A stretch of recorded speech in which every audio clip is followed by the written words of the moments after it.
Grab your beverages and turn up your interweb. Solving the world's problems 12 ounces at a time. It's Dudes and Beer.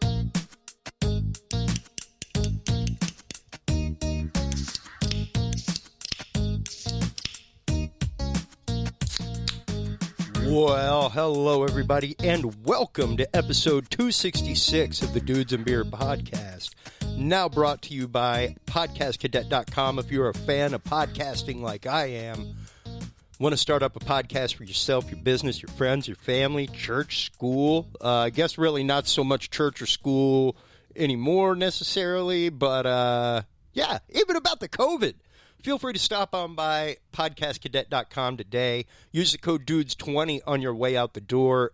They can give you all kinds of great packages, one-on-one private consultation with professionals in the podcasting industry, everything from audio engineers to editors, branding coordinators, graphic designers, distribution, monetization, the whole kit and caboodle right there at podcastcadet.com. Dudes20 is the code that you want to use on the way out the door. While you're online checking that out, please make sure to go on by Black Box TV. There are so many artists and technicians like myself that have been hit and put out of work due to this COVID shutdown, folks. And unfortunately, we are freelance technicians. This is our passion. It's what we do. We are the reason why shows like South by happen. And when this happened, man, it was tough. So we are producing this show at the HC Universal Network along with our friends at Good Counsel Services to help bring in donations to provide grants for artists, technicians, people like myself, people like maybe you or a family member that you may know that needs financial help during these times. We're trying to provide grants for them, so stop on by and donate today. Blackboxlive.tv is that website. Our guest this evening, the amazing niece of DB Cooper, Marla Wynn Cooper, will be on. She is the author of DBs Niece in the Raw Unedited. We will be talking about, of course, the infamous case of DB Cooper and her relationship to him, how she kind of unraveled this thing as time and life went on for her, and really what's come of it since she found things out, because this is all of a recently closed case, folks. So we will be getting into that and so much more with our awesome guest, Marla Wynn Cooper, author of DBs Niece in the Raw Unedited. It will be so great to have her back right after this report from John Bound about possible nuclear tests from China. Let's check it out.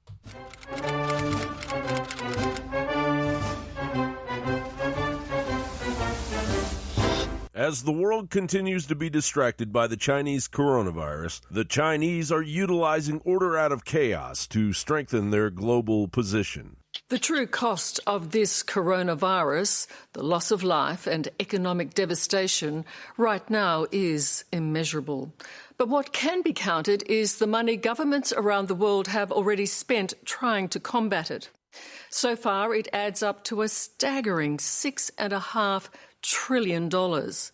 In a class action launched in the United States, China is now being sued to get the money back.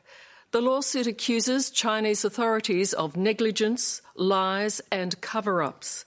Do you think that there should be some consequences if in the end, China was responsible for all of this?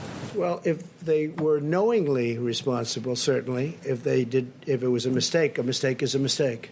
But if they were knowingly responsible, yeah, then there should be consequences. Recently, the New York Post reported China is denying U.S. claims that they are testing nuclear weapons outside of international law. Chinese Foreign Ministry spokesman Zhao Lijian said the U.S. neglects all the facts and makes wanton accusations against China. This is irresponsible and ill-intentioned. Zhao went on to call the claim a complete distortion of the facts. But according to an arms control report from the State Department obtained by the Wall Street Journal, the Chinese Communist Party may be conducting tests within the northwest region of the country using low explosive power. The Economic Times reported, indeed, China fired more than 100 ballistic missiles during testing and exercises in 2019, according to sources close to the U.S. military. Such a figure greatly exceeded what the USA and Russia launched, and it illustrates that China is not decelerating in any way its development of missiles for the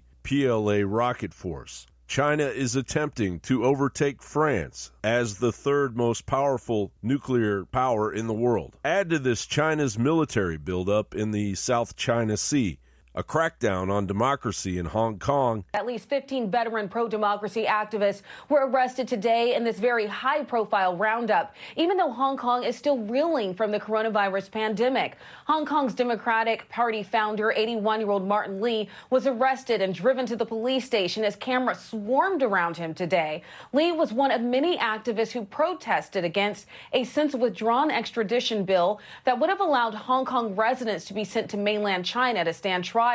Authorities say the arrests were made on suspicion of organizing and taking part in illegal assemblies last year. And a global infiltration of the coronavirus response. French President Emmanuel Macron had a message for U.S. President Donald Trump. France will not block Huawei or target specific companies.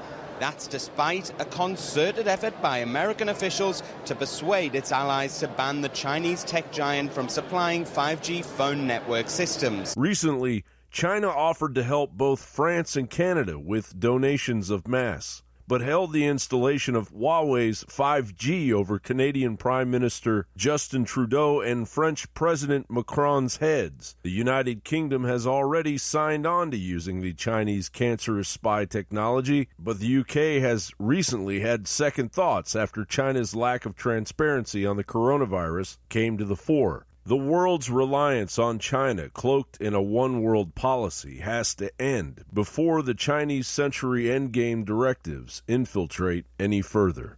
John Bound reporting. John Bound always laying down some great knowledge. It was really surprising to hear that they were, well, I guess not truly surprising to hear that China was out testing weapons, things like that right now. If you want to hear more from John Bound, make sure to stop on by Daily News Collective. He is there 24/7 to give you some great content. We love playing his stuff here.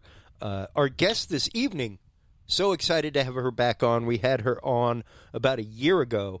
Her name is Marla Wynn Cooper. She is the author of the book DBs Niece, In the Raw, Unedited. It is available in the Dudes and Beer bookstore. It is also available on Amazon. Make sure to go on by and check that out. Marla, welcome back to the show. How are you this evening?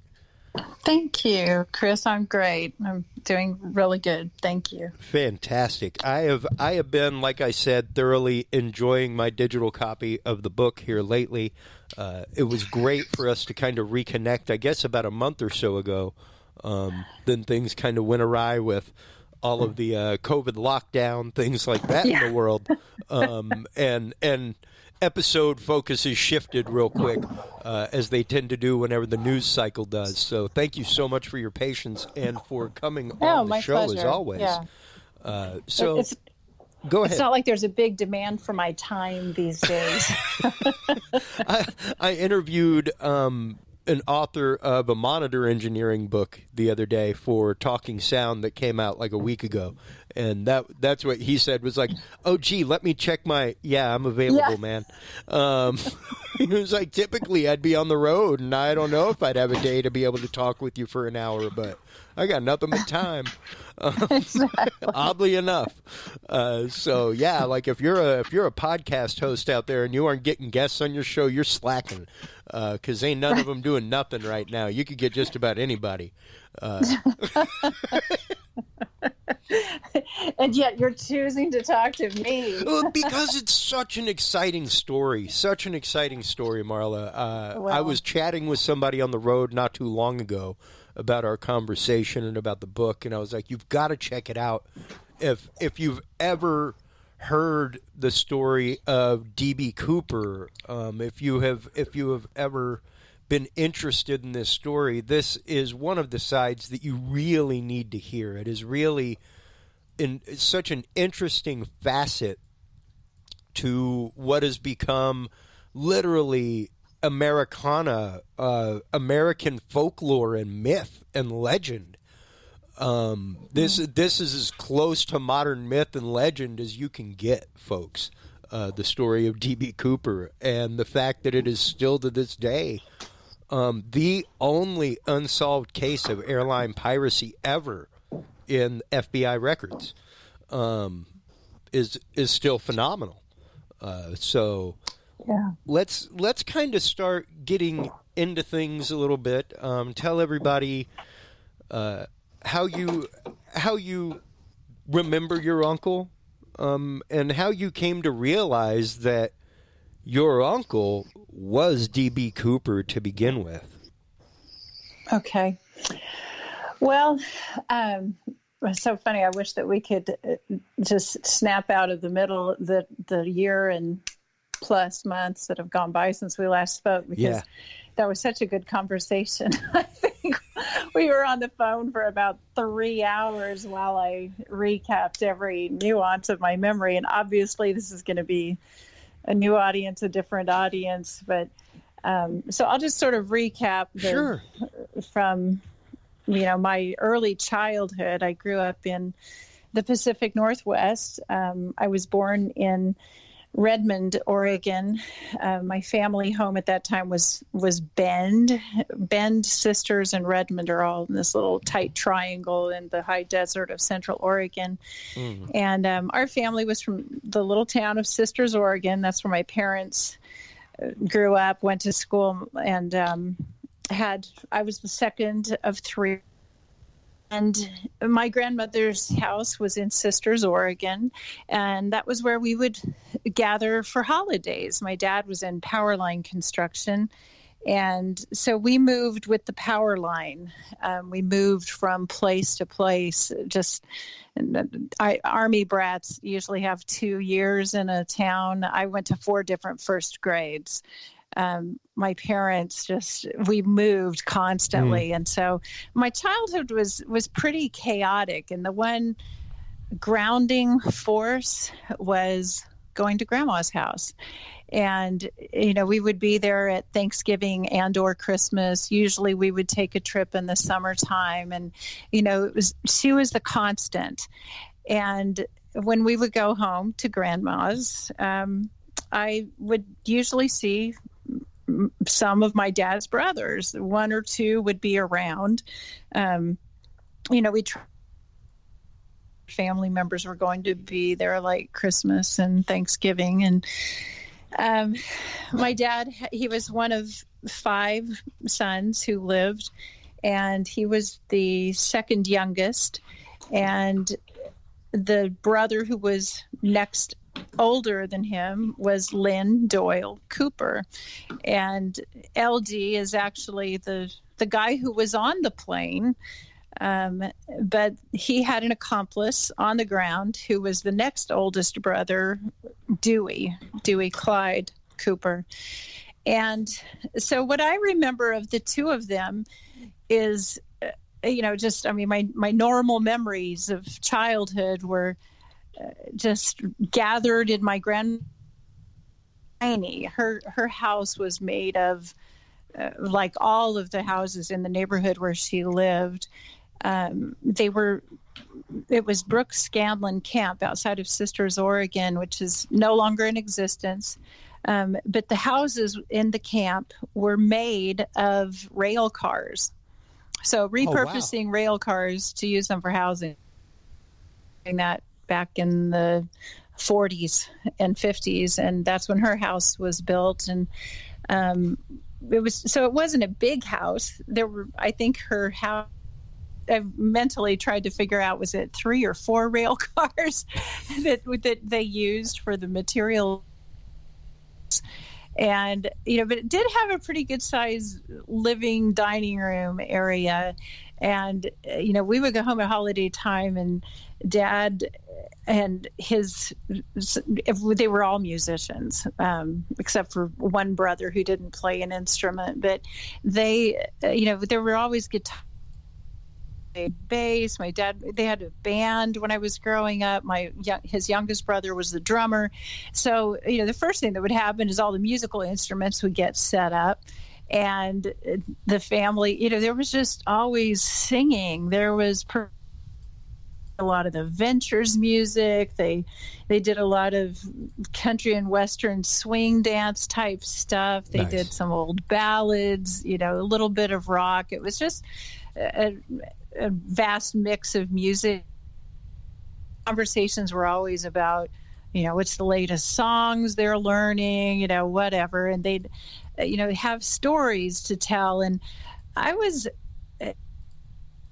cousins who would be outside running and playing and climbing trees. And I loved doing all of that too. But I really was interested in what the adults were talking about. And so I was kind of that fly on the wall. I think that from the time, I think I talk about this in my book, that I was really more interested in, spying on people than engaging with whatever the kids were doing. That wasn't all that interesting. What was going on with the adults was far more interesting to me. And I think that I had a pretty good grasp of things, even though I was really young. I was very intuitive and, sympathetic, empathetic to people's feelings. And, I could tell when people were troubled or they were angry. I was pretty clued in. I think children really are. I think that naturally we're curious and we're intuitive and we're very perceptive.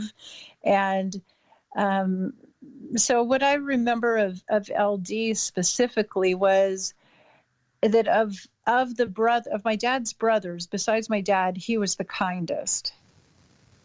Actually, a very sweet guy. He was funny. He was somewhat, I would say, insecure in some ways, but just he was the one I gravitated to. If LD was around, I was close by. I wanted to be where he was because I was really, for some reason, intrigued by him. And, I've heard these concepts of, which I really agree with this. Our future self speaks to us. There are those friends, like instantly there's a bond. And I think that time is folding up. And I have friends who have been my friends for 40 and 50 years. And I think, God, the day I met you, I knew we were going to be, it was like this, there was something already so familiar, right?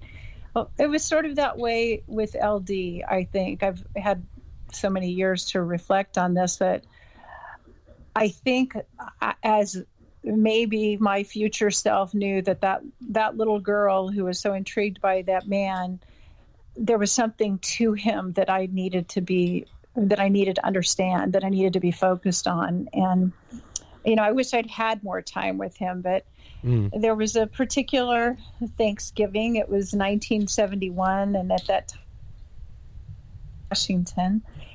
And we went to Grandma's house for Thanksgiving. We got there a day or two early, and my uncles, LD and Dewey, were there already, and they were planning something. They were outside. They were talking in really hushed tones. They were making innuendos as if they had something up their sleeves, that something was going on. And I kept inquiring. I was really, kind of nagging them because what they were talking about,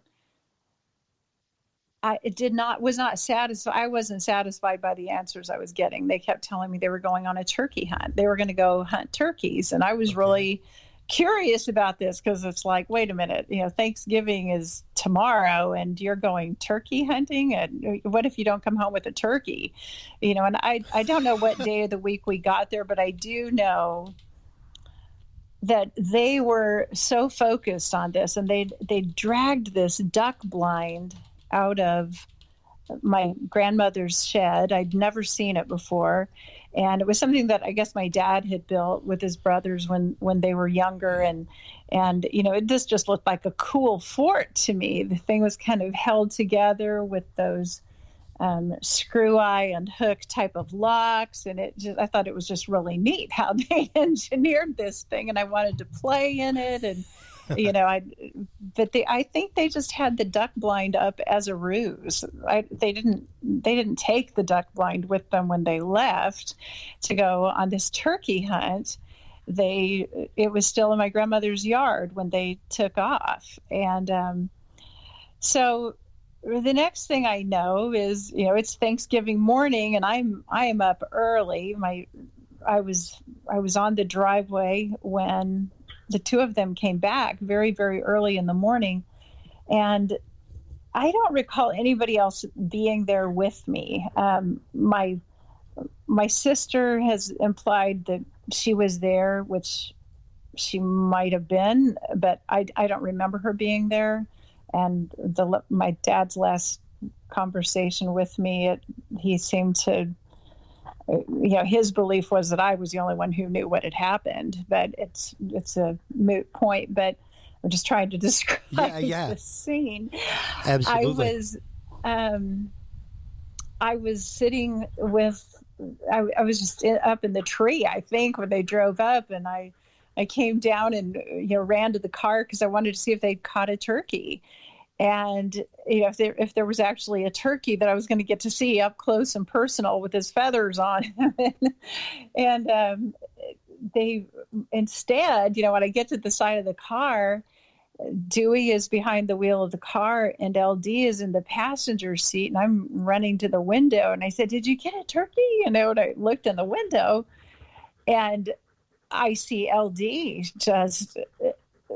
He's terribly injured. He's wearing a white T-shirt, and I just remember blood being on the T-shirt, and he's macerated. I mean, he was bloody. He was a bloody mess. That's the only way that I can describe it. And I was distraught at seeing him like this, and freaked out, of course. You're seeing your favorite uncle torn up. I mean, something terrible has happened to him. Yeah. And I said, and I'm 8 years old when that happened. I was 8. I was in the 3rd grade, and he looked like unconscious, like he couldn't really talk. He said, I don't remember him saying much of anything. But my Uncle Dewey was yelling at me, "Go get your dad, Marla, go get your dad. You should just shut up and go get your dad." And I was like, "What happened to LD?" And he said, "We got in a wreck." And I'm looking at the car they're driving, and I said, "No, your car's, there's nothing wrong with the car." And he said, "God damn it, Marla, just go get your dad." And I, in such a tone that it actually frightened me. And, it's a highly emotional, intense situation. I ran inside and screaming at my dad, Daddy, LD's hurt. I don't remember what I said, but I yelled at him. And he came out to the driveway, and he was really freaked out. He is screaming at his brother, especially at Dewey. And, in retrospect, and after talking to Dewey's stepdaughter about this further, she kind of clarified some things. She said, he'd been, when they came to her house, he was really drunk. Dewey was, which was not unusual, and probably doing drugs of some kind.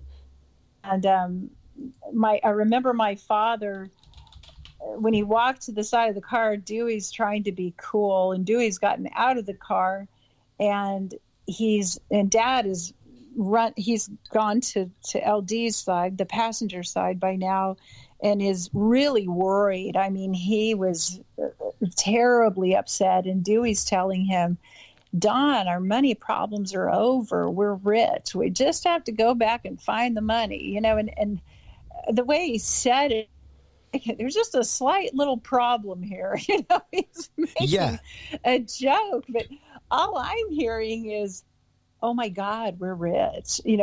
Because my whole life we'd been terribly poor. And, all my parents ever seemed to talk about was their money struggles. At this point, I'm like, well, hey, things must be good. Yeah, things and must I'm be going all right. Around the yard. I'm sorry, I couldn't hear you. Oh no, I said things must be going great if that's what they're saying. The money troubles are over. Exactly. That's kind of what I thought was. Oh wow, something's okay here, and Dad is like, I told you, get inside get back in the house, don't say another word, whatever. But I'm hiding around the corner at the back door and can hear them talking. And I hear Dewey tell my dad that he said something about hijacking, and off they left. My dad was like, you've got to get him out of here before Mom comes back. I think my grandmother and my mother had gone into town and were not home. I believe that they'd gone to the restaurant where my grandmother worked and were baking pies, probably had the real turkey in the oven there. And, Grandma had pies that she made for Thanksgiving dinners and stuff. So that was kind of a normal thing that she would have been at the restaurant on Thanksgiving morning. And so then my dad takes me to the another back step off of my grandmother's house. It was actually right off the bedroom where LD lived. And he tells me that what I've just witnessed, I can never tell anybody. He said, Marla, I would never keep a secret from your mother, but this is a matter of life and death. It is that serious. He said, what your uncles have done, that if the police found out, LD would die. They would kill him. It would be a death penalty. Wow. And of course, but I understood that if I opened my mouth, my Uncle LD was a dead man. And of course, and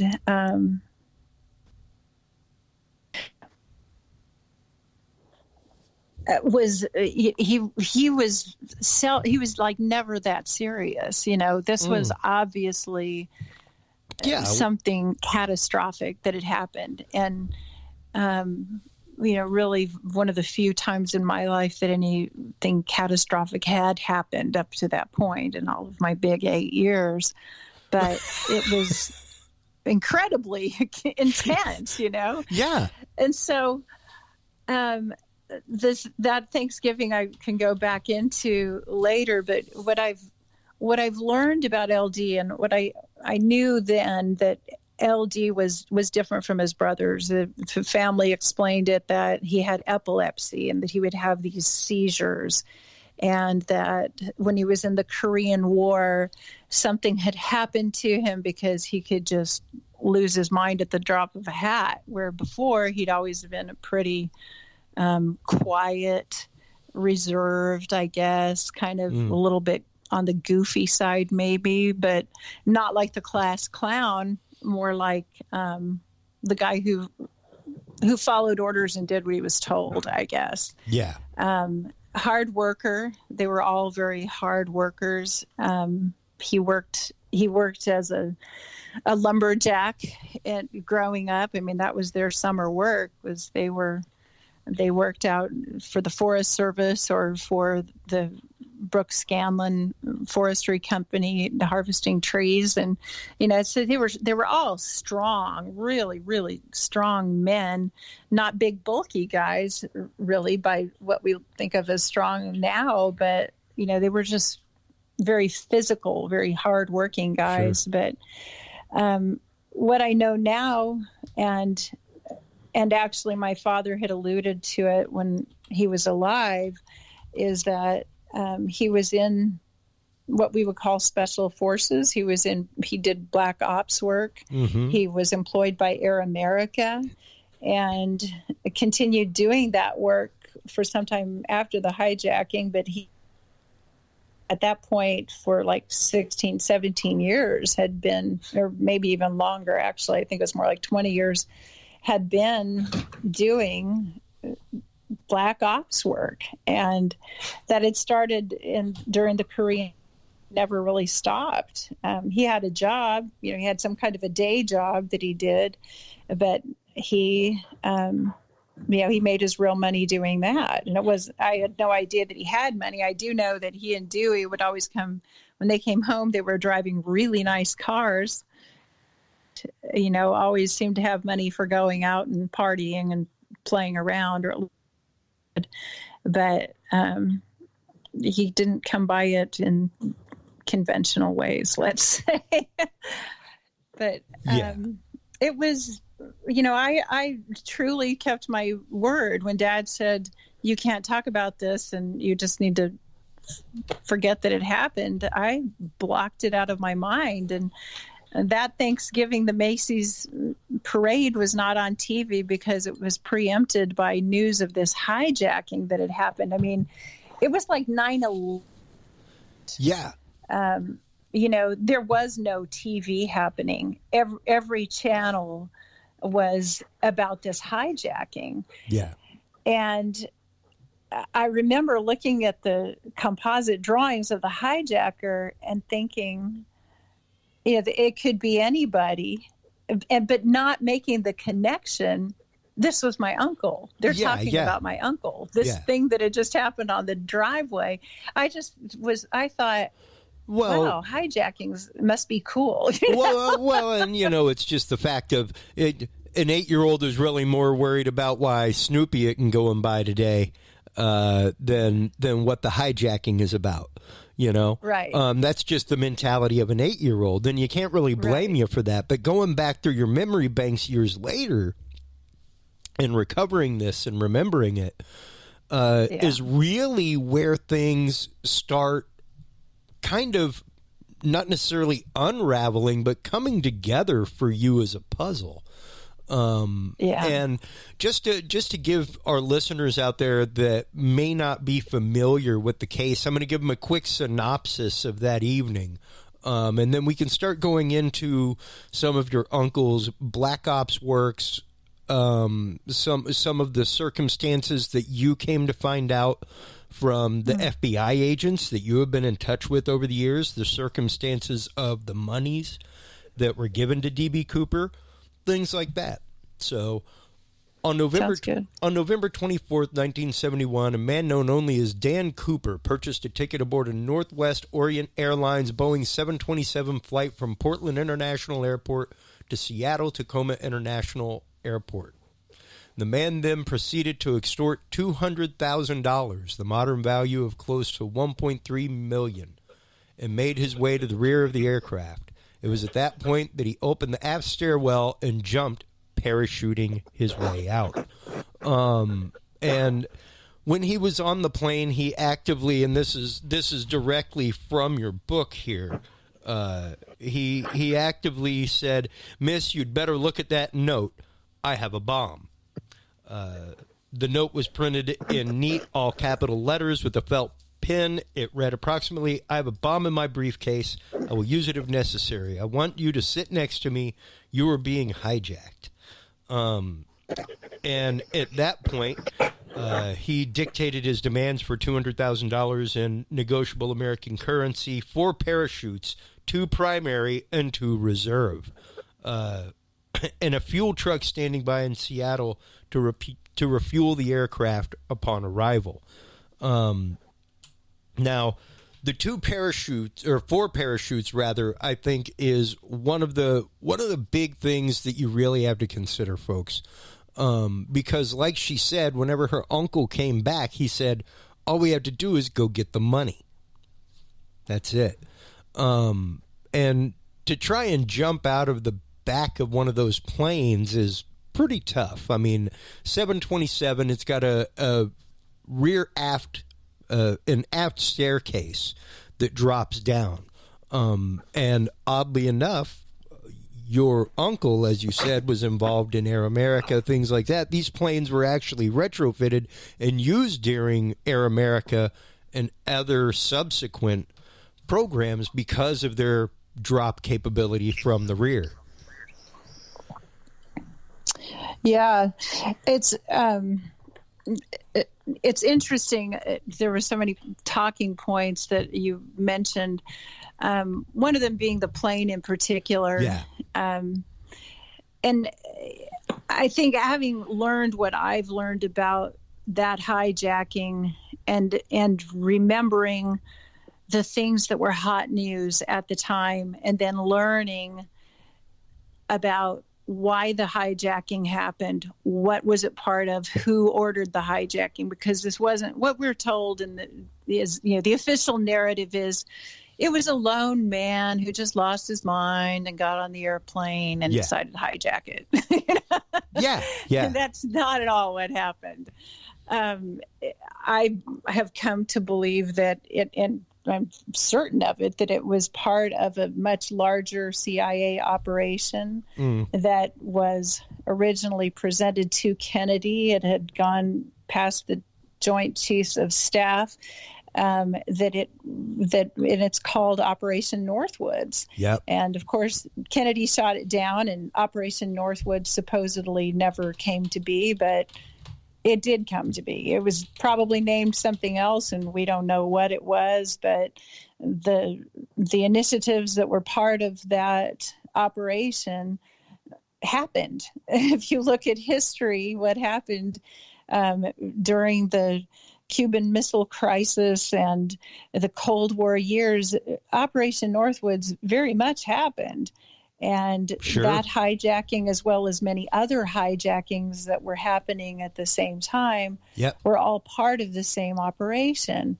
Well, what's really interesting is when there was an amazing book written about propaganda back around the turn of the last century, and the book was written by Sigmund Freud's nephew, and it became the handbook for Hitler's propaganda machine.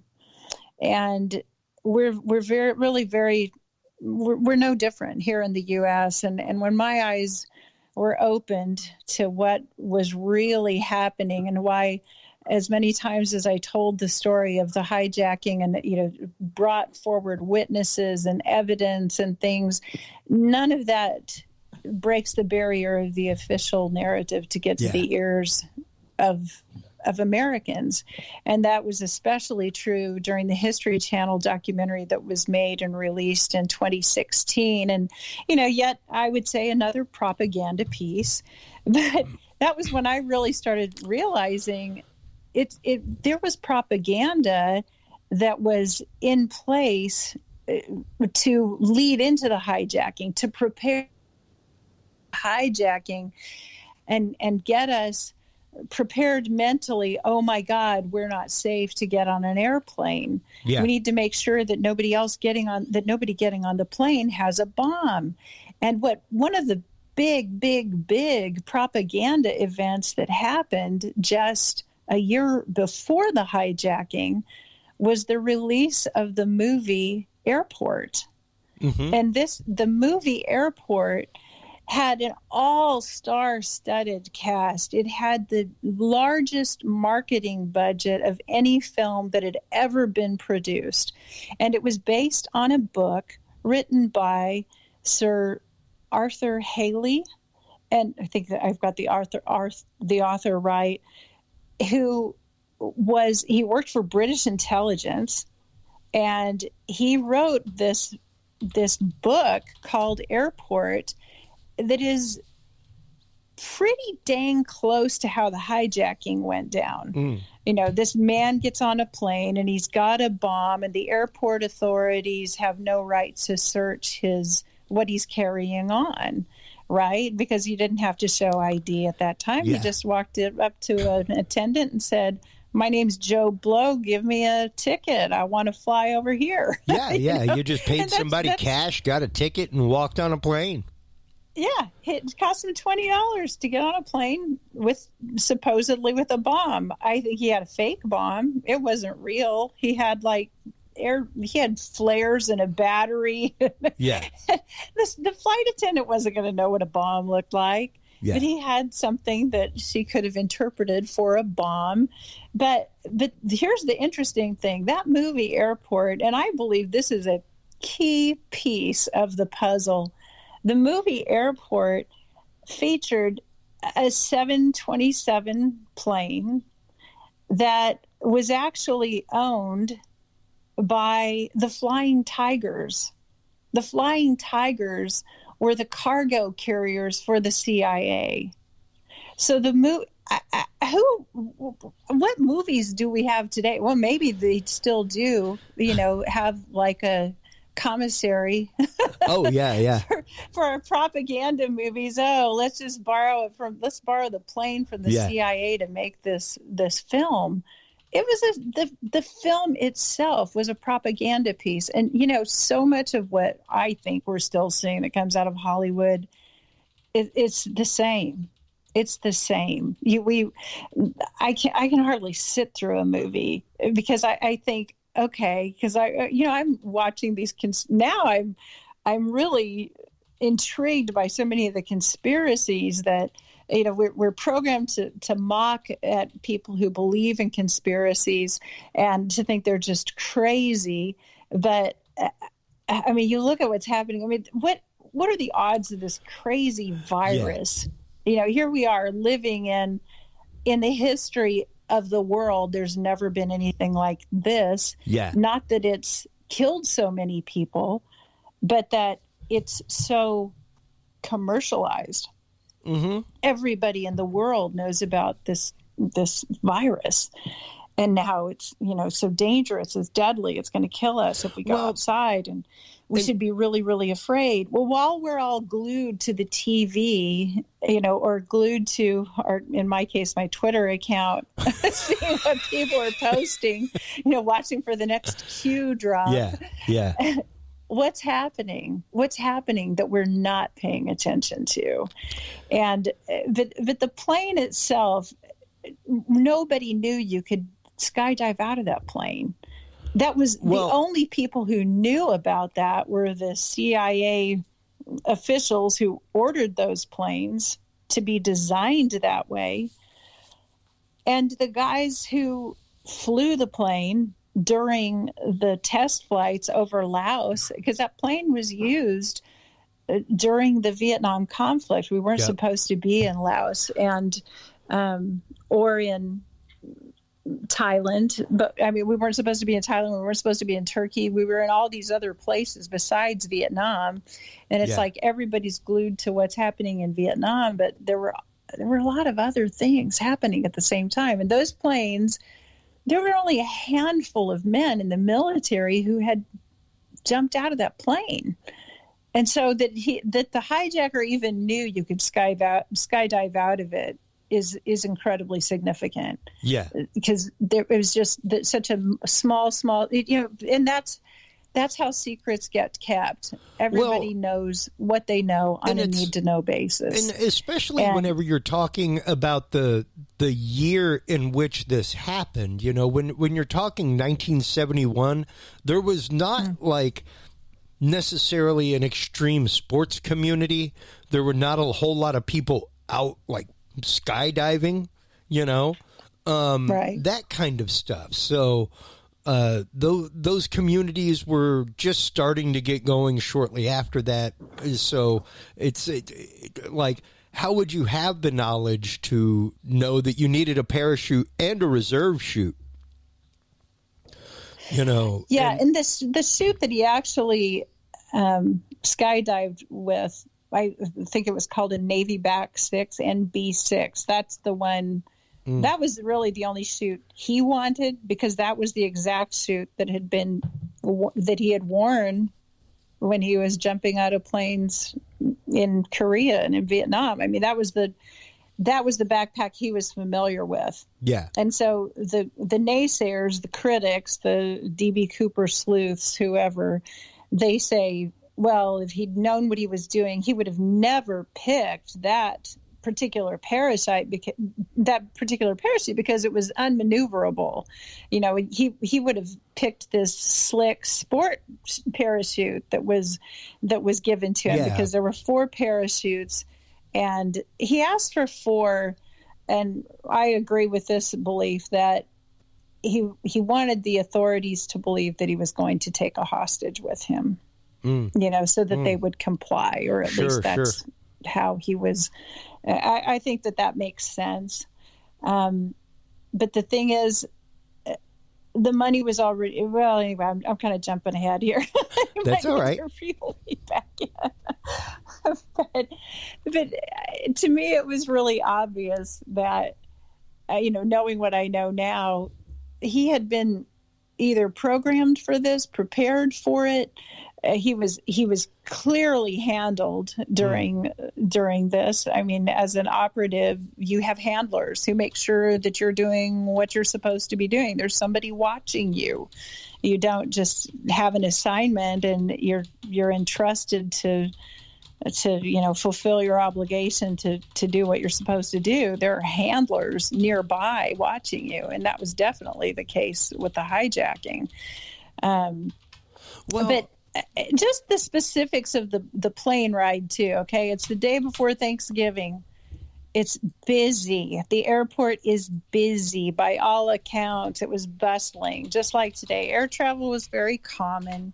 It was incredibly commercialized. You know, one of the greatest advertising phenomena in history was what happened to airline travel from the early 60s into, you know, into the 70s.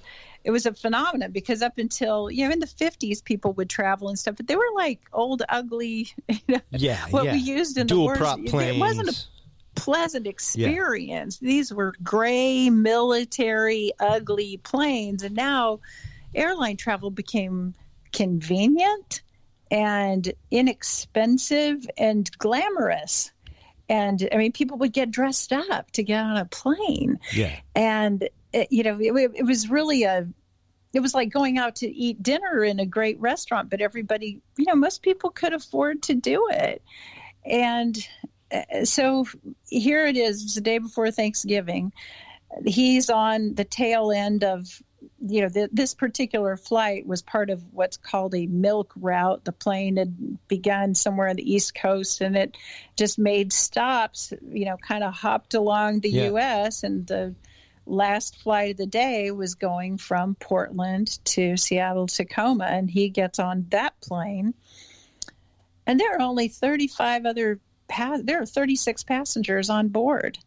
That plane seated 110 passengers, and it's only $20 to fly from Portland to Seattle the day before Thanksgiving, when college kids are, you know, trying to get home. And that was the thing that was told in one of the books about the hijacking was the airport was bustling with activities as businessmen were trying to get home, college students are trying to get home, and air travel is traveling smoothly. Why were there only 35 people on that plane? It doesn't make any sense. It's 2:00 in the afternoon. You go to any airport on the day before Thanksgiving in the U.S. with a popular commuter route like that. Yeah. That plane's going to be packed. There are going to be people waiting. And this was true in the early 70s as well.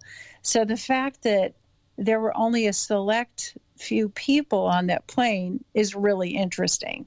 You know, you can read about the statistics of the hijacking, and that's sort of a, you know, there were only this many people on board. Well, we don't really think about that because it's really common that I would go get on a smaller jet to take a small flight. No, this was a big ass plane.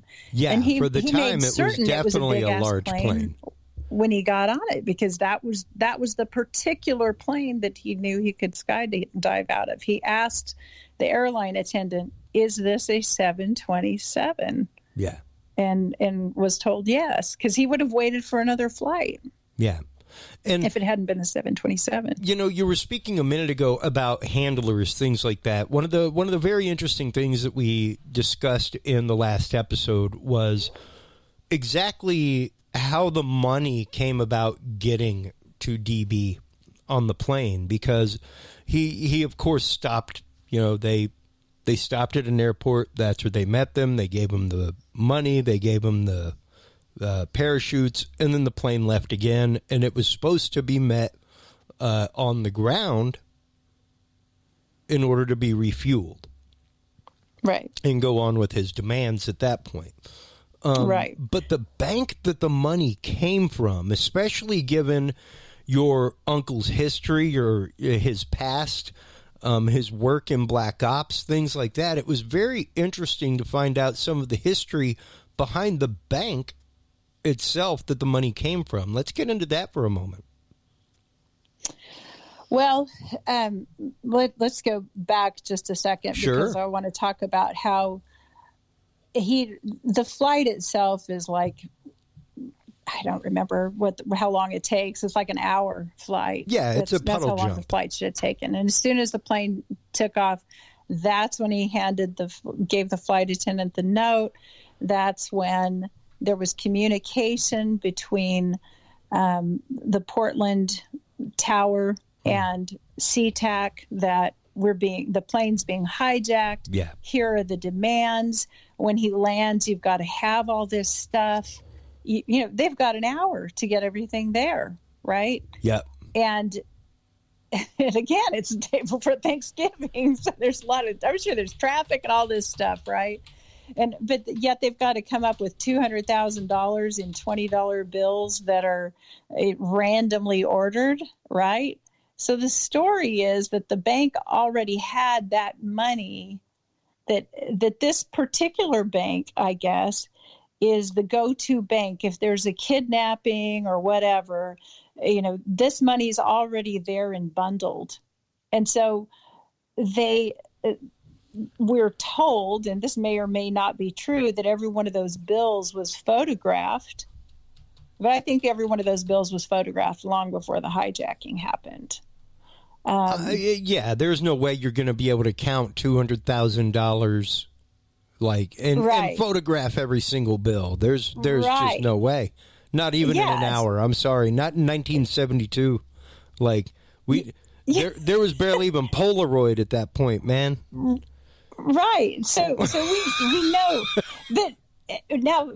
But Ralph Himmelsbach, who was the lead investigator out of the Portland Bureau of the FBI, his book called Norjack, you know, he gives this history, and he did not write that book. I'm sure of it. I mean, he probably consulted on it, but he had a ghost writer.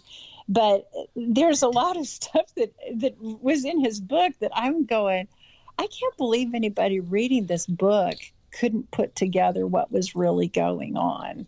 Because really his book was a lot of what opened my eyes, you know, that while the plane is in flight, there's a communication. So the plane, it would be Delta Airlines now, but then it was Northwest Orient, and it was headquartered out of Minneapolis, Minnesota, which, by the way, is where the movie Airport was based.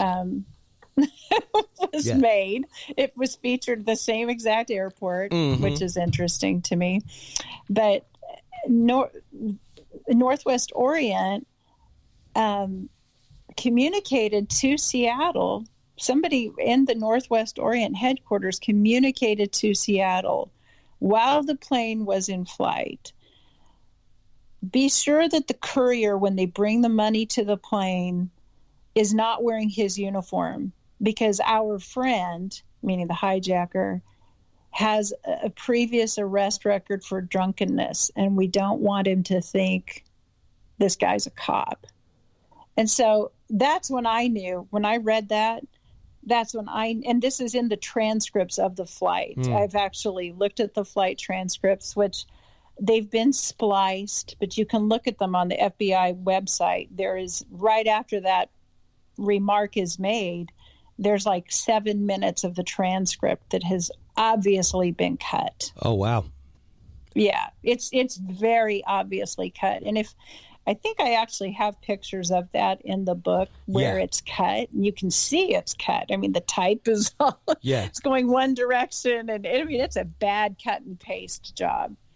But it was while the plane was in flight that Northwest Orient made that remark. So they had to have known the identity of the hijacker to have said that he had a previous arrest record for drunkenness. And at this stage of the game, they don't know who's hijacking. They don't know the name of the person hijacking the plane. Because when that guy got on the plane, it's not like, I mean, he shows the ticket to the flight attendant, but until the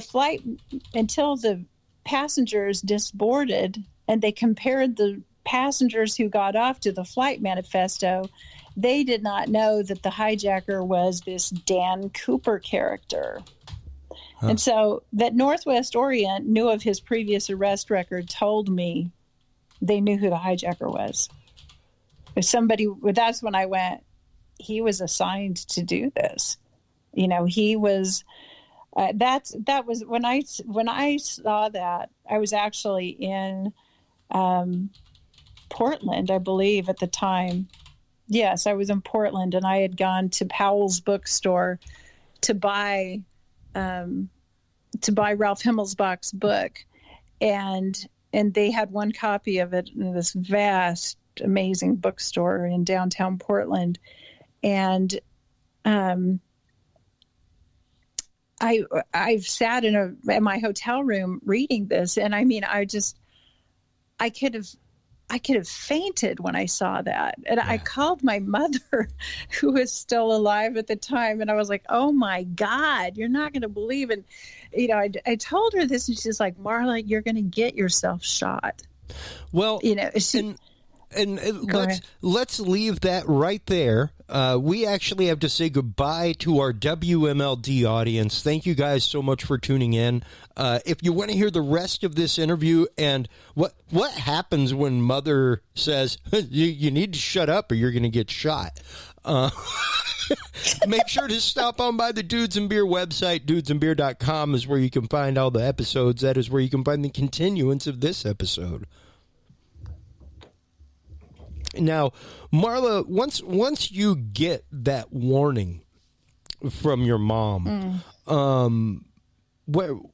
where do you start going with things? Because, you know, like we said, there's a lot of connection here with Black Ops, with CIA, not only your uncle's previous military history and training, and not only the connection with the airplane, and the model being used by Air America, things like that in Laos, but starting, like we said, going into the bank itself and how this money was attained. Like you said, like to get $200,000 together within an hour with all that logistics. Who the heck has $200,000 just sitting somewhere waiting to go? Right. So let's start exploring that a little bit. Sure. Well, the plane was actually, they just continued orbiting, circling the airport for, I believe, over 2 hours. You know, it's been a long time since I was heavily in the research, but it was a really long time. I think altogether they were in the air something like 3.5 hours. It should have been should have been just an hour, but they kept telling the passengers, you know, oh, the airport's too busy, we can't land, or we're having, you know, some kind of little issue or whatever. And you had these passengers on board were like, oh, you know, they didn't even realize, supposedly, nobody even realized they were being hijacked because, you know, but they did think it was really odd that they hadn't landed yet, you know? Yeah.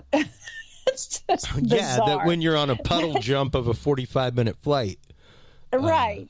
So when I went through the transcripts and I'm reading and doing an analysis of the things that he said, you know, like he made a remark.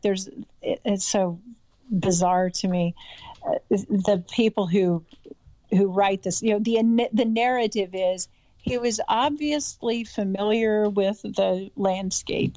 He must have been from around there because he knew it was only 20 minutes to. He recognized McChord Air Force Base. Okay. When they flew over, right? But what had actually happened was he was complaining, why is this taking so long? You were supposed to have everything there when we landed. He knew they were plotting something. They were going to take him out. They were going to kill him. They were trying to figure out how they were going to kill him when he landed. And he was demanding, because he knew that these parachutes were going to come from McChord Air Force Base. And he's like, McChord is only 20 minutes, but the narrative is, oh, he recognized McChord Air Force Base when we flew over. But he was pissed because it should have only taken, at the most 20, we're being hijacked and we need these 4 parachutes. And the story is, oh, well, McChord didn't have any parachutes to spare. Bullshit. Yeah. It's comical, really, when you think about it, what we're told about this hijacking and what had to have happened, right? But the bank itself, and you probably, since you're reading, I know you've been reading the book, and it's been so long since I wrote the book. I don't remember, but it seems like it was there's something about the bank that particularly was unusual. It wasn't just your run-of-the-mill, bank. It was specifically like probably a money laundering bank. Yes. Yeah, it was straight up connected to the CIA and used for situations of negotiation. Yes. Where they had money just sitting ready to use for negotiation of spies, things like that, ransoms and the like. Okay. And now that's coming back, and I'm sorry. That's okay. That's okay, because that was one of the things that was like you said before the show. I had a lot of notes, and that was one of the things that specifically stuck in my mind. Was like, wow, the history of this the history of this bank to begin with. Yeah. And, and a lot of that, it was really interesting to find out that you spent a lot of time with the FBI investigators, with the FBI, things like that. And yeah, I went through an FBI investigation. So what triggered that happening was we fast forward from the hijacking to 1995. And it's Christmas time, and my father, I've gone home to visit my dad, now we live in about a year and a half after the hijack, and we moved to the desert of New Mexico. It was like, okay, things are too heated here. So we vanished. The Pacific Northwest had been our home, and now we lived in the desert of New Mexico. And my dad still lived there when, I was going through a divorce. And I went home to see him, sort of a last-minute trip, and we were sitting at his countertop reminiscing that the spring before that, my brother, my sister, and all of the kids, and we'd all gathered for this big we were all home at the same time, and we were talking about how nice that was, that the whole family was together. And I said, it really kind of felt like those holidays at Grandma's house. From it was just so nice to have the whole family together. This is what holidays are supposed to be like, and we'd had no holidays like that since I was 8 years old. And I mean, after the hijacking, it's like whatever holidays we celebrated together. There was the last 1 year after the hijacking was the last time I saw LD, and that was at Christmas time, and he had vanished for good. I never saw him again. And so I asked my dad, we're sitting at his counter now. I'm however old I was, 95, I was 32. And I said, Dad, what do you think? Have you heard from Uncle LD? what do you think happened to him? He's like, no, I haven't heard from him. And I said, that's just so him since I was 9 years old. Yeah. A year after the hijacking. And he goes, well, I think he's still hiding. And I was like, well, what do you mean he's hiding? Hiding from what? And he said, yeah, I just totally had, I literally had forgotten all of this. And he said, Marla, don't you remember? He's hiding from the CIA. He's hiding from the FBI. And I said, and I was laughing because I was like, oh, Dad, you're such a crazy conspiracy theorist. What are you talking about? He's hiding from the FBI and the CIA. And he says, don't you remember? He hijacked that airplane and Dewey helped him. And I was like, I went, wait a minute. It's like a switch clicked on. He said, when he said that, I went, I do. I remember knowing that my uncle is a hijacker, but that's really all I remember. And, and then it's like these pictures are flashing through my mind of us sitting on the back step. And, it's like I saw little glimpses of it at that time. And he said, yeah, he goes, my God, I can't believe you don't remember this. Marla, you were there. We talked about it. You were, and I was really just kind of stunned by what he was saying. And he goes, you've got to go to the library. You need to look up books about DB Cooper. And I go, what do you mean DB Cooper? What are you talking about? Yeah. His name was LD. He goes, I know, but that's he was trying to explain to me what that meant, why it was DB, why it wasn't LD. And I was just thinking, by the minute, my dad's lost his mind. I really wasn't connecting. And he just stopped, just like when you know about the conspiracy, but nobody believes you and they're just totally clueless and you're just exasperated. That's where Dad was at that. Yeah. He said, because, we gave him shit my whole life. Dad, you're such a crazy conspiracy theorist. We wouldn't let him tell us stuff, even if he'd wanted to. Mm. And he goes, Marla, you know what happened. You need to write a book about this. And he's like, if you just read what happened, it'll trigger. You'll remember. I know you'll remember. You really need to write a book about this. I mean, and he just wouldn't let it go. And I was like, yeah, okay. Well, I got to go to bed, because it was in the middle of the night. And by now I'm tired. And he continued with this for the next month. I went back to Tulsa. He's still in New Mexico, and he keeps calling me. Marla, have you gone to the library yet? Have you looked this up?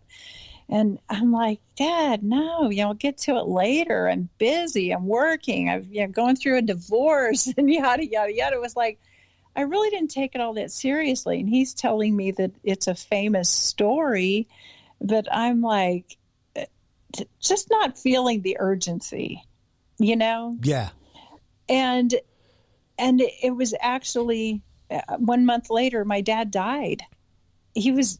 My dad died on January the 30th of 1976, or 1996 was when my dad died. So there was only 1 month of him saying this, and it was like, and the shock of him dying he was only 59 years old. Oh, wow. He's 3 years older than I am right now. And yet it was a shock, but it wasn't a shock. Everybody in his family died young. His dad was only in his 61 when she died. He'd already lost a couple of brothers in their 50s, 60s. It was sort of like the Cooper thing. They all die young. But, the next thing I know, how many years have passed? That was 2009 before the subject comes up again at my mother's 66th birthday party. And my parents had divorced when I was in high school, but it was my mother's. Now we're at my mother's birthday party, and her siblings are there, and my siblings are there, and all the grandkids are there. And I'm kind of having a deja vu. I'm like, this is only the second time since I was a little kid that we've had our relatives all together in a house, Yeah. this many of us together again. And I'm kind of repeating that mental cycle of how, what was it like? Do you guys remember Grandma's house? Wasn't it great? Wow, what do you think happened to Uncle LD? And that's when my mother said, "Oh, I crazy." And I was like, "What are you talking about? He was crazy. He had epilepsy. He wasn't crazy." And my mother, it was like, well, I always knew he was DB Cooper. And I'm like, "Who's DB Cooper? What do you mean? What are you talking about?" And this is when my sister comes out of her kitchen and is like, "Do you think Uncle LD was DB Cooper?" And I went, "Please, what are you talking about?" And Maureen goes, "The hijacker." And then it was like, I got caught in this vortex. I'm still at Dad's kitchen table. I'm still there at his counter, and we're having that same conversation. Maureen's saying he hijacked the airplane, and Dad's saying it at the same time. And I'm going, "Oh shit, I'm supposed to be writing a book about this." Yeah. And that's when I went to the FBI. Over the next few, this sort of haunted me. I kept trying to get my mother to talk. She wouldn't. She completely clammed up. But this is one of the things that I find most interesting out of everything involving this and your involvement with it later in life is the camaraderie and really community that you found amongst the FBI investigators. And the relationships that you built with them, the things that you helped them investigate, find out, the rabbit holes that you helped them go down. Well, what's interesting is I've always felt like the FBI agents were great. At first they didn't want to talk to this crazy woman. Everybody thought they were DB Cooper's relative, sure. Right? And they completely dismissed me. Well, it turned out a client of mine who had been an undercover police officer in the city of El Reno, I guess, or he was out in the western Oklahoma. He's from Weatherford, Oklahoma. This man named Arden Dorney, who I met, and he was talking about having reconnected with his sister after not seeing her for 26 years, and they had just seen each other at a funeral. And I said, and I'd been trying to get the FBI to, and they just ignored me. And I didn't hound them. I wasn't beating their door down. I thought, if I'm supposed to remember this, and I just believe in providence. I believe that we have a destiny. If God wanted me to do this, he'd open the doors and he'd make things happen. And boy, did he. Yeah. And one of them was in the form of Arden Dorney, he was 75, 76 years old at that time. And when he's telling me about his sister, I said, "Boy, I know what it's like to be estranged from a family member." And I was thinking about how, my sister and I hadn't spoken in a few years, but what came out of my mouth was my uncle, and how he had vanished when I was 9 years old, and blah blah blah, and that he was this hijacker, and Arden had just seen some History Channel something, or he'd seen some it's always been, it never really went away. It's been this mysterious thing some forever. Unsolved Mysteries episode or the like. Right. Yeah, actually, I think that was what he watched. Was I mean, I have grown up with this story. This is one of the what's hilarious. My son is almost 3 and watches this show called We Bare Bears, and literally in this cartoon there is and it's literally about 3 bears. Marla, there's an episode where they find a suitcase as children. And on the suitcase, it says property of DB Cooper. Wow. That's how far, like I said, this is straight up modern mythos. Like this is along the lines of Robin Hood, Billy the Kid. This is the guy that went out, held somebody up for $200,000, jumped out of a plane and got away with it. Right. This is literally the stuff that movies are made out of. And there's not a movie. Not very good movies. No. So far. They're not very good movies. A few takes. that are made about it, because there's some bubblegum kind of a whatever. But in his case, to me, this would be a great movie. And I kept threatening I have an agent, and I was going to do, and I'm like, you know what? My life has settled down. I'm happy. I wasn't treated nicely by the press. No. I wasn't treated nicely by the media. No. I wasn't treated nicely by DB Cooper sleuths. And it's like, it's a lot to me that I know what happened. I wrote the story for other people to know. I probably could improve on it now because I've learned more, since then. But it's like, do I want to continue immersing myself in that, or do I just want to live my happy life? And here's where, at least where I come down on it as an outsider, as someone who, like I said, has followed this case and news about it since I was smooth in my 20s, and I am in my 40s, mid 40s now, Marla.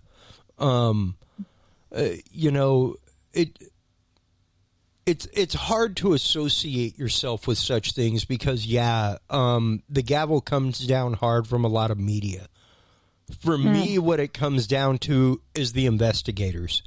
And most of the investigators, at the least, gave you credence. I would say the media, the journalists writing the story often, like the story developers, especially that was true with the History Channel, they truly were intrigued, and then the producers, people, the crew, people, interviewing me. And these interviews would be hours. And the crew, everybody would just be enthralled, listening, hanging on the edge of their seats. And then what gets released is just this bullshit. And there might be some soundbite. It's chopped forever and always. Thing. And it's like, they're not in control. Those people, those honest to goodness, hardworking, crew members and journalists they're not evil, but it's the edit. What happens in editing absolutely is it's sticking with a narrative, and that's a controlled narrative. And who is controlling the narrative? And quite honestly, Marla, I have been asked, I belong to so many podcast groups, like advice groups and things, and me and a few other podcasters I know, old school folks from the broadcast world, that kind of stuff, just kind of laugh whenever we see like I spent 5 hours editing my episode. And it's like, why didn't you just do your episode right?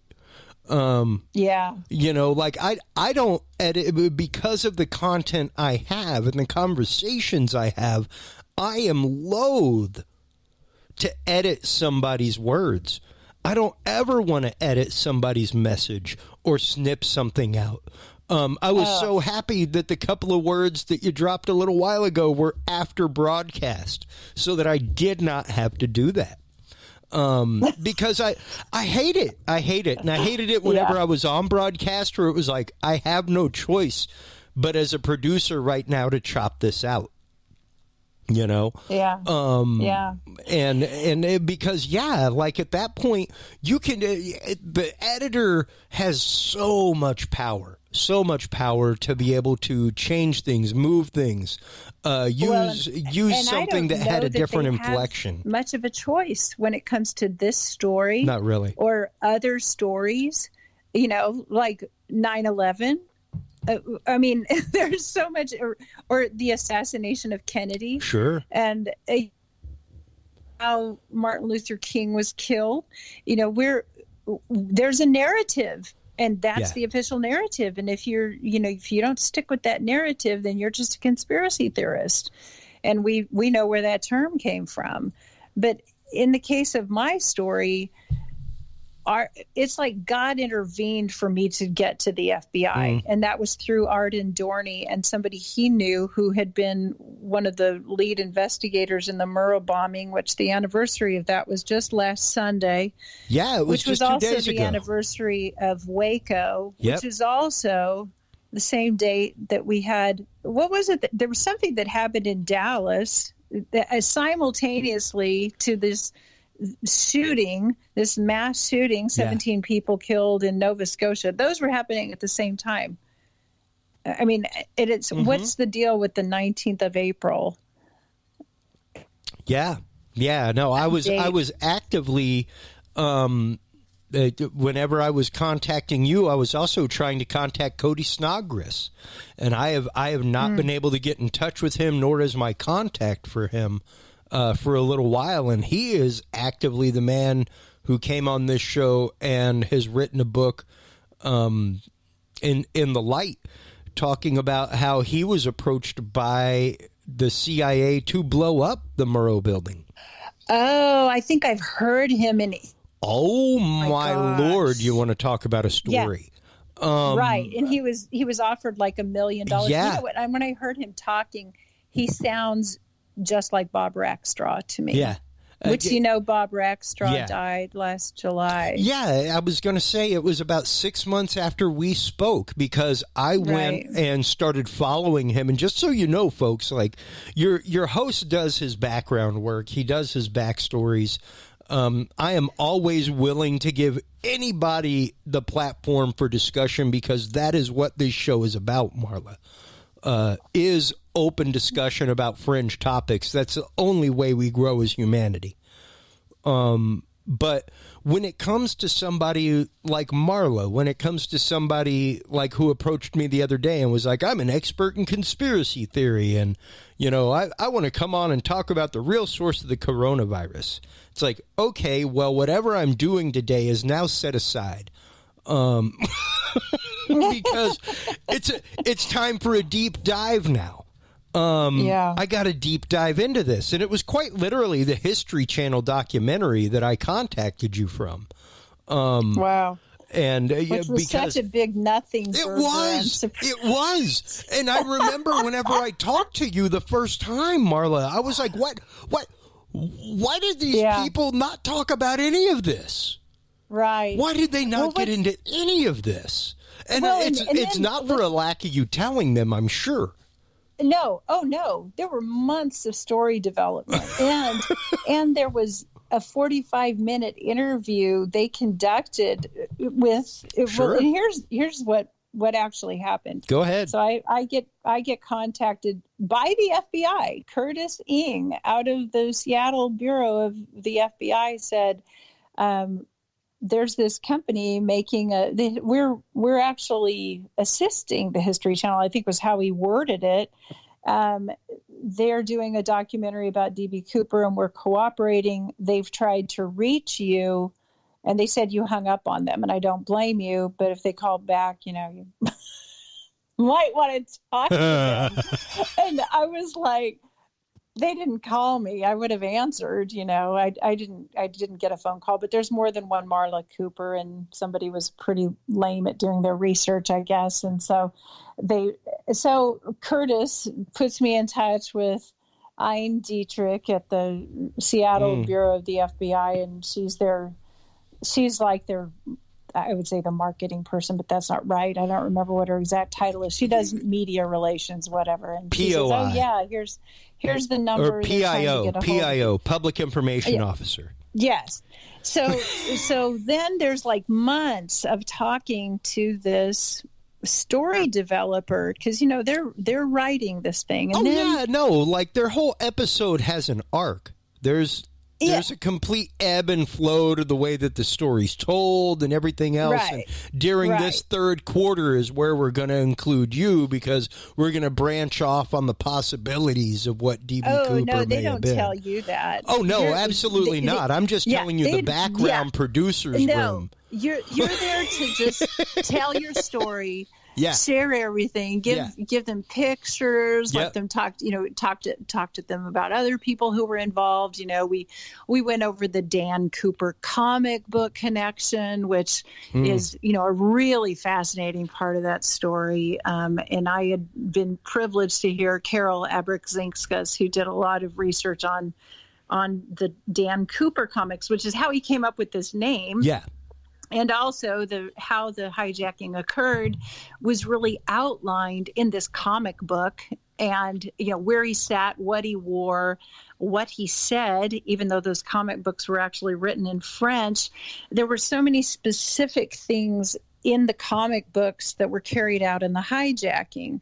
And my uncle had those comic books thumbtacked to the wall of his bedroom at my grandmother's house, and I specifically remembered them because of being locked in that room with my cousins when adults are out here having conversation and playing music. You kids go play in the bedroom, and it's a tiny little house. There weren't a lot of places to go, and we'd end up in Uncle LD's bedroom and just sitting on his bed and jumping on the bed and wrestling and fighting and whatever. And here are these comic books. It's like there were no toys in this house. Those comic books were the only kid-friendly materials in the whole house. We were tree climbers. If we had to be inside, we were bored. And so I remember trying to read these comic books as a kid, and they were written in French, but it was like they're one letter off from being my dad's name, Don Cooper.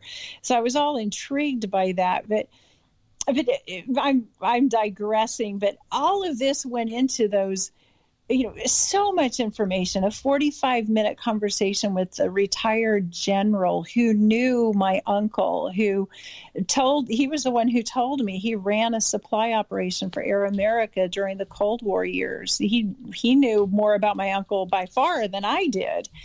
And all of that was handed to the History Channel story developers on a silver platter.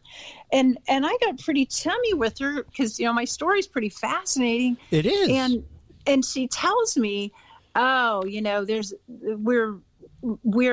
talking to other people, there's this one guy, Tom Colbert, who's just convinced that, his guy, Bob Rackstraw, is the hijacker. No, I don't know if she told me. No, she did. She told me his name at that time.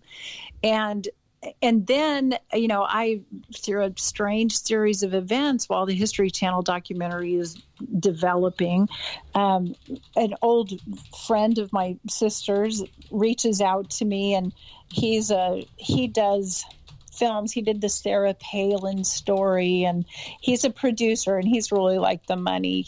That he partnered with Steve Bannon of Breitbart News. Oh, of course. Yeah, and I can't remember the other partner's name, Alan Nevins, who's more like an agent. And so my sister's friend, Glenn, was like, oh my God, Marla, I need these guys on board. We need to do something with this story of yours, and yada, yada, yada. He puts me in touch with Steve Bannon. I have this conversation with Steve Bannon about, what I know of the hijacking, how there were these CIA spooks on the plane.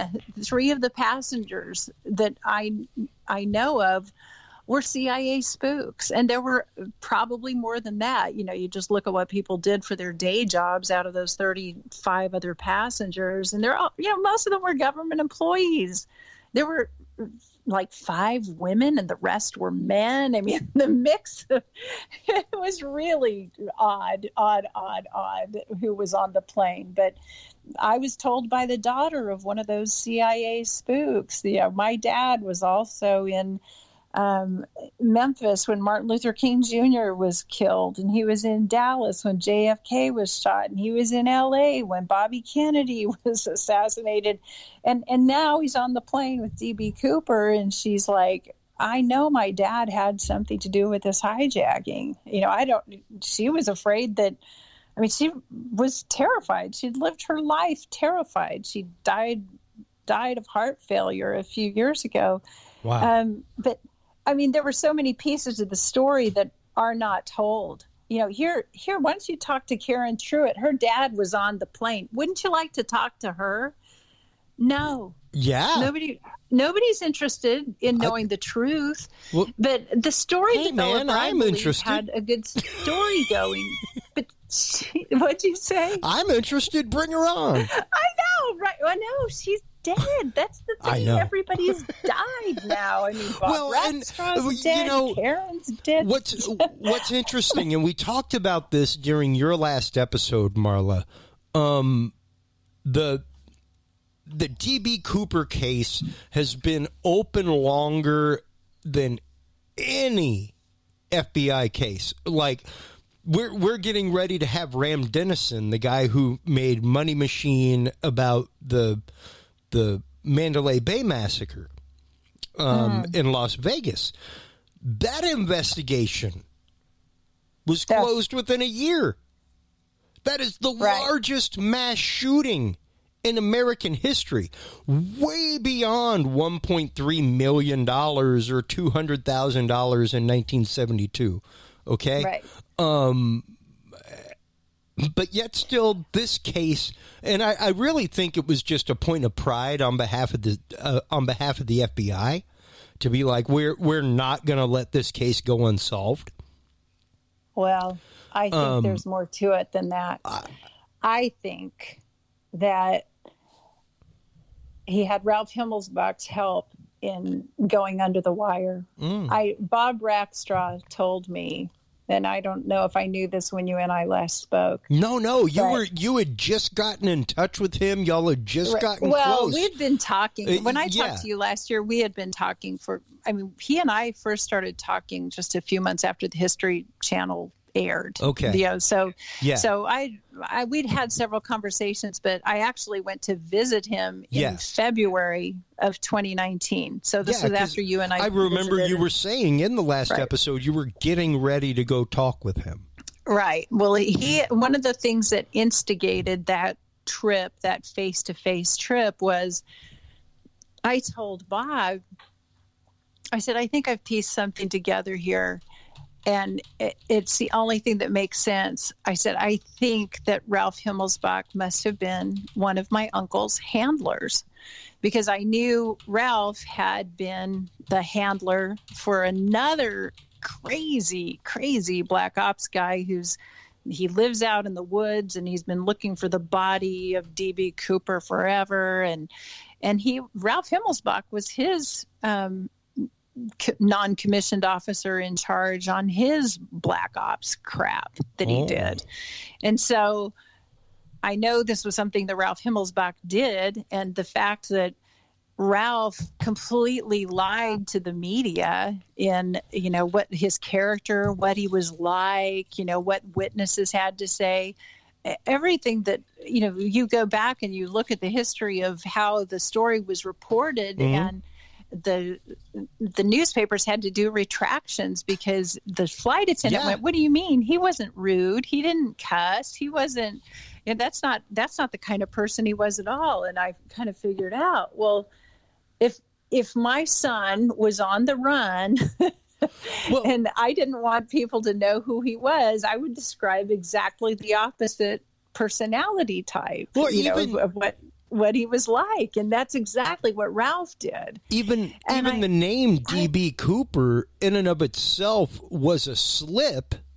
Yes. That happened amongst the initial reports that were going out. And whenever it happened, the FBI was like, let's keep it there. Let's keep DB as the name. Just to get rid of any looky-loos or copycats, things like that. Well, and they say that the name was, immediately stuck in the public collective, that it was misspoken. And there is like a clip of, I think, Walter Cronkite misspeaking and calling him DB Cooper instead of Dan Cooper. And then it's like it was just sort of catchy or whatever. But how interesting that he was known as LD, and then it's DB. And that's why I was like, and of course I got dogged for that. Well, I mean, it's hard not to go into hypothesis. It's hard not to rabbit hole on things like that, especially whenever you've got the history with the case that you have and that exists, Marla. Because trying to put this together, since you've found out, has really become an all-consuming effort for you. Well, I think it was. I don't think it is so much anymore. Sure. It's more that by understanding this story, I recognized a pattern, and that keeps my eyes open to what's going on now. That there were, it's common that an asset would wear out his usefulness. And that was the case with my uncle. He'd aged out of the career, I would say. Yeah. And, the other hijackers were all killed. The others who were probably part of that same Operation Northwoods series of hijackings, they were all killed. Yeah. If they, like in the case of what's his name, McCoy, he died having escaped from prison, and yada yada yada. But it's like they want to shut them up, and I think in the case of LD, the Manchurian Candidate situation may come into play, where they're brainwiped. They're these controlled assets. They don't really know what they're doing. They don't really remember what they're doing. But or in the case of Lee Harvey Oswald, I'm just a patsy. Well, and my uncle ended up not being a patsy. He didn't get killed, and that's why the Mandalay Bay thing hit the press so fast. Is here, let's solve this mystery. Oh, he's dead. Oh, by the way, the guy's dead, so he can't talk. Well, Uncle LD wasn't dead. So he went into hiding, but the woman he married worked for the FBI. So did her mother in Reno, where all the evidence was gathered from the plane. So he was able to go start a new life. And I don't know how that happened. I do know that there were guys in black suits who came and dragged Dewey from my grandmother's house sometime before she died and scared the crap out of him. And he fled to Canada for some time with his girlfriend and their kids. And, he went into hiding. And that was when we left Sisters and moved to another town. And then a year later moved to New Mexico. So, we were all in our state of hiding. But you were talking about the FBI, me being close with the FBI. I think I was probably treated differently than some witnesses. Part of their, if you want to interrogate somebody, you get them to trust you, right? So these guys are friendly. They're nice. They're nice guys, frankly. And really straight arrows, I would say. And in the case of how my story got to them, it was initially, the Murrow bombing guy, and I don't even know his name. I think his first name is Scott, but I never met him. I wasn't supposed to know his name. And, he's I would be putting him at risk if I knew who he was, I'm sure, for other reasons. But he built a case file, and Arden was the go-between. And he took that case file to the Seattle Bureau of the FBI. The Seattle Bureau reached out to the field office in Stillwater, Oklahoma, which is where I was living. And a field agent there is who initially contacted me and interviewed me. And I think right before you and I spoke, the last time that particular field officer from Stillwater had reached out to me. He had retired and was going through a very, very difficult situation personally, and reached out to me of all people. So it tells you, I think I made an impact, and we had a really good friendship, and I think a lot of his being able to resolve what was going on with him had to do with the healing that had happened in my life as a result of all of this DB Cooper stuff, that I went inward. I went deep inward and did a lot of deep healing, realizing, how these secrets and keeping stuff hidden inside of us, the cells of our body remember all that trauma. Yeah. And it wasn't just the hijacking. It was, we talked about it in the last episode, a lot of things that had happened to me as a kid. Yeah. But, I feel like, well, it's not just that. It's the trauma of the family. It's the secrets of the family. It's holding things inside. There are so many psychological things that go into that, Marla. And into the imprisonment that you put yourself in when you're in this unique situation. That's really well said. I never thought of that, but I discovered this healing modality called the healing codes, and when I started doing healing codes, stuff just came up in layers, and it was so freeing. And I realized through that process, I had lived my whole life being kind of terrified of I'm feeling really like vulnerable, like somebody could hurt me, someone might be after me, Sure. Things like that. If it sounds kind of crazy and paranoid, but I think it did start then. It started before then. But it's so interesting because the relationship I'm in now is a wonderful man, Joe Tippins, who also has an incredible story, his cancer story. Oh, yeah. We should talk about that another day. Amazing. Yeah. Have you? Wild. Have we? Yes. Okay. Yeah. No, so I've followed it since our last conversation. It's been absolutely wild to see the healing process of this man.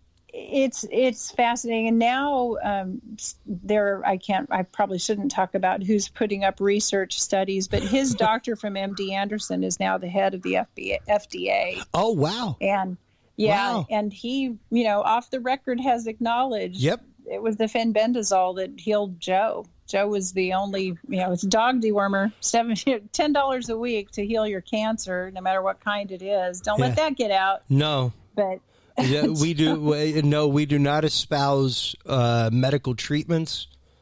Right. Wink, wink. I am not Dr. Oz. That's. But Joe's family is amazing. I mean, they grew up on a ranch in western Oklahoma, actually the same town Arden Dorney's from. And every one of these siblings are just awesome people, so grounded, so solid, loving. We do a Sunday night happy hour with the siblings on Zoom, and it's like I feel like I'm part of a family for the first time in my life since I was a little kid. I've been married, I have children. I felt like an alien in this world until all of this crap came to surface, and I just got it out in the open and stopped feeling like I needed to hide. And really, I'm so thankful for it. I'm thankful for my uncle. I remember spending hours at night wondering, where is he? Where has he gone? When's he coming back? Literally just grieved the loss of him when he disappeared, because at that point we had moved back to Sisters, and he was living in my grandmother's house, and I would see him every single day. And, I really was close to him. And then suddenly he has vanished and he was gone, and he had become such a big part of my life. And, to have him just taken away from me and to not know why until 10 years after he was dead, just seems unjust. But, if you subscribe like I do, that the veil is thin and nobody really actually is dead. It's the dead body, but their spirit's still here. I think, I feel like the family was there guiding, helping me through all of this, introducing me to the right people. There were people I've met who actually knew my uncle, who served with him in Black Ops. And, what are the odds of that happening? Yeah. And, with that in mind, Marla, in our last few minutes here together, if you could ask your Uncle LD, DB, as the world knows him, any one question, what would it be?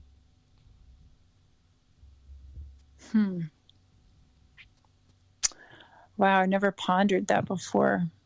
Yeah, because I ponder that question honestly frequently about family members, friends that I've lost. Like if I could have that one more moment of conversation, what would it be about? Even if 8-year-old Marla had the chance to ask her Uncle DB one last question, what would that question be?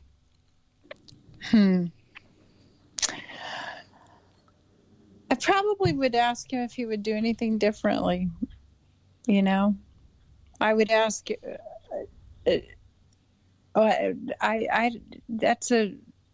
I wish I could get back to you on that. You can get back to me on that, because this is not your last appearance on Dudes and Beer, Marla.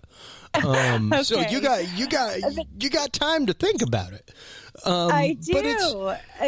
I'll probably make a list of questions, and there were many questions I asked him through the investigation, and the biggest one, and I actually, the night before I had my polygraph test with the FBI, I had this dream, and my dad and all of his brothers were there, and I was, my family had kind of turned against me because of this. They were like, why are you doing this? Yeah. Because they really come under the magnifying lens too. They get the phone calls. Yeah. They get the phone calls from the same producers. That was before that started. That was before my story went public. This was still during the investigation. And, but I had this dream that we were back in my grandmother's house. Of course, it looked totally different, but it was the house. And I wrote about this in the book, and I don't know if I told this part where I said, are you mad at me for going to the FBI? Because my sister especially was just furious with me that, oh my God, if he's still alive, you're going to ruin his life, and yada, yada, yada. And I was like, are you mad at me? And they were like, no, we're not mad at you. We wanted you to tell this story, so that was the biggest question then is this okay that I'm doing this, that I did this? And I probably now would say, I'd probably ask him, what do you want the movie to look like? Because part of me is like, I feel an obligation. I should have started earlier. I actually had a screenplay writer who wrote a script, and I thought, oh my gosh, this is so hokey. I thought it was so terrible. I got some people, Marla. If you need help, let me know. We're going to have to hurry it along. The 50th anniversary is in a year and a half. But here's the funny thing. In retrospect, that script, if you turned it into a comedy, if you weren't trying to tell a true story, like Men Who Stare at Goats, like Operation Dumbo Drop, like I'm just thinking about parachute-laden movies now. That's all I'm going through is parachute-laden comedies. Well, or like, but I keep thinking of this Mel Brooks kind of a voice, like it's a little bit of Get Smart, it's a little bit of Blazing Saddles. Well, but we can't remake Airplane. Right, but you tell no kidding. But you tell the truth. Yeah. You tell the truth shrouded in that comedy, and it's like that could be funny. That would be good stuff. And I sort of think that's maybe the reason I was so mentally blocked in writing the screenplay or really knowing what it should be like. And I think maybe I should call my agent up and run this by him. Yeah, maybe saying, just going kind of like just kind of out there comedy, like The Interview. Right. Right. Yeah. Well, and there was a movie that got made super fast recently that was so good, and I can't remember now the name of it, but it was sort of like Clue, like the board game Clue. Oh yeah, no, Knives Out. Knives Out. Do you know that from concept to production to release, that was like microscopic? Yeah, that was like a year and a half. It was crazy. Well, Christopher, I'm thinking. Well, hey, we can keep thinking. We can keep on thinking and thinking, Marla. I will gladly help you think all day long. We got each other's numbers.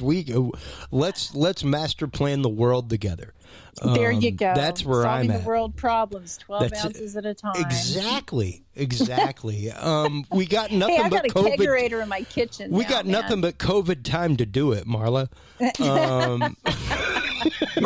Oh, Grace agrees. Well, my boyfriend already had a dog that was named after my mother. When that's nice. And then we'd say goodnight, Gracie, and we decided we had to have a George. So we have 2 giant Saint Berdoodles that are just beautiful. Wow. Yeah, those are big old dogs. Yeah. Well, thank you so much for taking the time once again to come on the show to share this more than personal story and revealing story. I cannot wait until your next visit to come on and really crack this nut some more. I'm still reading the book. Tell everybody where they can go to get their copy of DBs Niece, the raw unedited. Well, and that is exactly how it is. It is in the raw and unedited because I wanted it out before the History Channel documentary came out. And so I slapped it up onto Amazon without formal editing. Yeah. It's just my own stream of thought. I did my own editing to it because at one time it was like 500 pages long, and I think I got it down around 300. Yeah. So. It's within a 5.5 hour read on Kindle, folks. There you go. Well, I'm told it's an easy read, and I don't know if that means I used small enough words or that it flowed good. But the answer is yes. Oh, yes to both. Okay. Well, it's been a pleasure, Chris. Thank you. Absolutely. Anytime, Marla. I cannot wait until your next appearance. Please do hold the line while we close things out. While you are online checking things out, make sure to stop on by dudesandbeer.com. Go on by the Dudes and Beer store. The bookstore is where you can find DB's Niece in the raw, unedited. By our guest tonight, Marla Wynn Cooper, as well as other people like Dr. John Hall, pretty much all of our guests, as well as some great equipment, things like that. Make sure to stop on by blackboxlive.tv. Give to the arts, folks. Give to those that are hurting right now from COVID. There are so many people out there affected. This, unlike 9/11, is something that truly will touch and impact every single person personally. So it's out there. Let's take care of each other. Let's take care of ourselves. And until next time, everybody, remember, if you can't be good at it. Stop on by the Dudes and Beer Knowledge Vault. That is where you can find all kinds of great stuff. Until next time, everyone, if you can't be good at it. We'll talk to you soon. Bye-bye. Thanks for listening to this episode of the Dudes and Beer Podcast. To listen to our audio streams or chat with us live, download the official Dudes and Beer app for Android and iDevices, available on Google Play and iTunes markets. For more episodes, content, and information, visit us online at dudesandbeer.com. You can also find our episodes on Breach.tv, iHeartRadio, Spreaker, SoundCloud, iTunes, YouTube, Stitcher, or your favorite podcast service. Dudes and Beer is a proud member of the HC Universal Network family of podcasts. For more about our sponsors and other podcasts on this network, visit hcuniversalnetwork.com. Thanks for listening, everybody, And until next time, drink responsibly.